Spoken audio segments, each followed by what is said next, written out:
জ্বালানি সংকটে ভুগছে দেশের শিল্প খাত, ফলে ক্রমাগতভাবে কমেছে এ খাতের প্রবৃদ্ধি। 2020-21 অর্থবছরে শিল্প খাতে প্রবৃদ্ধি ছিল 10.29%। 2023-24 অর্থবছরে তা কমে দাঁড়িয়েছে 6.66%। শিল্প খাতের জ্বালানি সংকট নিরসনে রাজধানীর একটি হোটেলে বাংলাদেশ চেম্বার অব ইন্ডাস্ট্রিজ আয়োজিত আলোচনায় এসব তথ্য তুলে ধরা হয়। এ খাতের নেতিবাচক প্রভাব পড়ায় রপ্তানি ও কর্মসংস্থান কমেছে বলে জানান ব্যবসায়ীরা। সাপ্লাইটা যদি না থাকে তাহলে ডেফিনেটলি আমার প্রোডাকশনটা হবে না। এটা একটা সাইক্লিক অর্ডারের মতো। তেল, গ্যাস, বিদ্যুৎ, এখন এই দুটাতে যদি আমাদের সমস্যা হয় তাহলে কিন্তু কোনোভাবেই এই দেশে কোনো বিনিয়োগও হবে না, এই দেশে কোনো উৎপাদনও হবে না।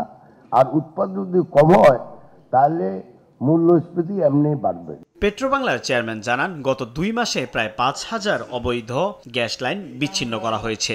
সরকারি কেনাকাটায় দুর্নীতি এবং অপচয় বন্ধ করতে পারলে সংকট কমানো সম্ভব বলে মনে করেন জ্বালানি উপদেষ্টা। প্রকৃত সমাধান হচ্ছে আমাদেরকে রিনিউয়েবল এনার্জিতে যেতে হবে। আমরা এই সপ্তাহে 40টা রিনিউয়েবল এনার্জি প্রজেক্টের জন্য অ্যাডভার্টাইজ করতে পারব। এদিকে রাজধানীর বিশ্ব সাহিত্য কেন্দ্র মিলনায়তনে জ্বালানি বিষয়ক এক অনুষ্ঠানে ক্যাবের পক্ষ থেকে এ খাতের সংস্কারের উপর গুরুত্ব দেওয়া হয়। একটা সরকারি ছত্রছায়ায় একটা শ্রেণী তৈরি করা হয়, আইনগতভাবে আইন দিয়ে তৈরি করা হয় বেআইনি এবং লুণ্ঠন করার জন্য। আমদানি নির্ভর বাজারে মার্কেট বেস প্রাইসিং জ্বালানি নিরাপত্তায় কোনো কাজে আসবে না বলে ক্যাবের আলোচনায় তুলে ধরা হয়। যে সমস্ত পলিসি, সাইফুল ইসলাম, সময় সংবাদ, ঢাকা।